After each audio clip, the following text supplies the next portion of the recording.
रहीम, मैं अटक के अवाम को दिल की अथाह गहराइयों से मुबारकबाद पेश करता हूँ, खराज तहसीन पेश करता हूँ कि जिस तरीके से उन्होंने NA-49 और NA-50 में इलेक्शन लड़ा है, ये नहायत ही काबिल तहसीन और काबिल सताइश है।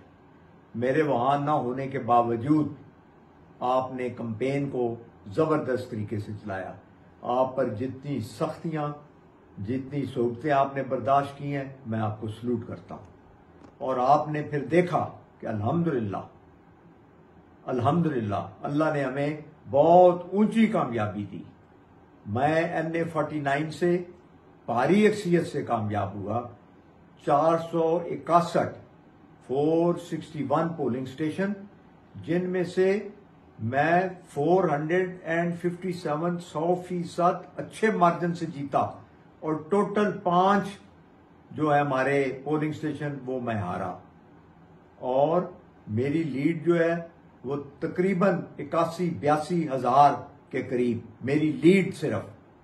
और ऑल ऑफ अ सडन जो RO जिसको स्पेशली 3 दिन 4 दिन पहले इस काम के लिए लाया गया, उसने दरवाजे बंद करके हमारे वकला को, हमारे इलेक्शन एजेंट्स को उठा के बाहर फेंका और सिर्फ एक नोटिफिकेशन इशू करके इलेक्शन कमीशन को रिजल्ट भेज दिया। हमारे पास फॉर्म 45 सारे मौजूद है और हमारा जो रिजल्ट है हमारे पास मौजूद है। जो धांधली भी नहीं, बहुत बड़ा धांधला जो किया है, मैं समझता हूं ये इनको इसका खमियाजा भुगतना पड़ेगा। अगर आपने पूरे अटक के अगर आपने इसी तरह के मामला चलाने हैं तो इलेक्शन की क्या जरूरत थी? आप नोटिफिकेशन कर देते कि इधर से फलाना MNA होगा, उधर से फलाना MNA होगा, तो इलेक्शन डब्बे रखने की जरूरत ही नहीं थी। आप नवाज शरीफ को वैसे ही प्राइम मिनिस्टर बना देते। इतना बड़ा खर्चा करना, लोगों की तगो-दो, लड़ाइयां, झगड़े और नफरतें, जो नफरतें हैं वो इतनी बढ़ गई हैं कि जिसका कोई अंदाजा नहीं। तो मैं ये समझता हूं अटक के अवाम, आप तकड़े रहो, कोई घबराना नहीं। अल्लाह की इसमें भी बेहतरी होगी और जरूर बेहतरी होगी। आप 2 नफल शुक्राना अदा करो इसमें भी कि अल्लाह हम तेरे इसमें भी शुक्रगुजार है कि तूने जो हमें ये दिन दिखाया। कोई ऐसी बात नहीं, इसमें भी उसकी पता नहीं कितनी बड़ी बेहतरी और कितना बड़ा करम शामिल हाल होगा। इसी तरह उधर दूसरी सीट पे मेरी बेटी NA-50 पे इलेक्शन भारी अक्सियत से जीत रही थी। हजारों की तादाद में उसको लीड थी, हजारों।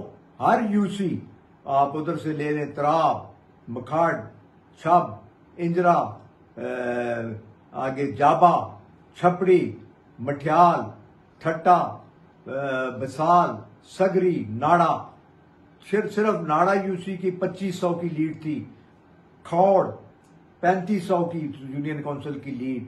अमदाल आपकी आ जाए इधर, डुलिया, अखलास, आपका खड़पा, फतेहजंग शहर, फतेहजंग के जंगल, मतलब आप थाना बातर, हर क्या कहते हैं UC आप भारी अक्सियत से जीते हैं। और मुकाबला जो था वो ईमान का मौलाना साद रिजवी साहब से था और उनका भी साद रिजवी साहब और ईमान का भी डिफरेंस बहुत ज्यादा था। कम से कम भी 20-22 हजार से ज्यादा उसका और इनका डिफरेंस था। सुहेल तो किसी खाते में नहीं था, ये नंबर 3 था। और आपने सारा कुछ बंद करके, ये ROs ने बंद करके आपने रिजल्ट दे दिया। ये आइन है, ये आप मुल्क के साथ वफादारी कर रहे हैं। और मजे की बात आपको बता दूं, शेख आफ्ताब को भी 1,19,000 वोट और मलक सुहेल को भी 1,19,000। जो एहलकार वहां बैठे उन्होंने कहा ये लिखो, और मुझे भी 1,10,000 और ईमान को 1,09,727। ये इनका तरीका है ना। कोई मेरा कहने का मतलब है कि अल्लाह ही इनसे पूछेगा और जरूर पूछेगा इनको कि आपने ये सारा गंद क्यों किया। जब भी आप नाइंसाफियां करें तो इसका कोई अच्छा नतीजा नहीं निकलता। हमने हमेशा अदारों की बात की है, अदारों की हिफाजत की बात की है, उनको हमेशा दुआएं दी हैं, पर कभी हमने ये नहीं सोचा कि अदारे इस किस्म के काम करेंगे। तो इलेक्शन कमीशन को भी इस पे नोटिस लेना चाहिए। हम पूरे तरीके से लोगों के साथ खड़े हैं और इंशाल्लाह इसका तदारक भी करेंगे, फाइट भी करेंगे और आगे तक अदालत में जाएंगे तब के इंसाफ का बोलबाला हो और इंशाल्लाह जरूर होगा।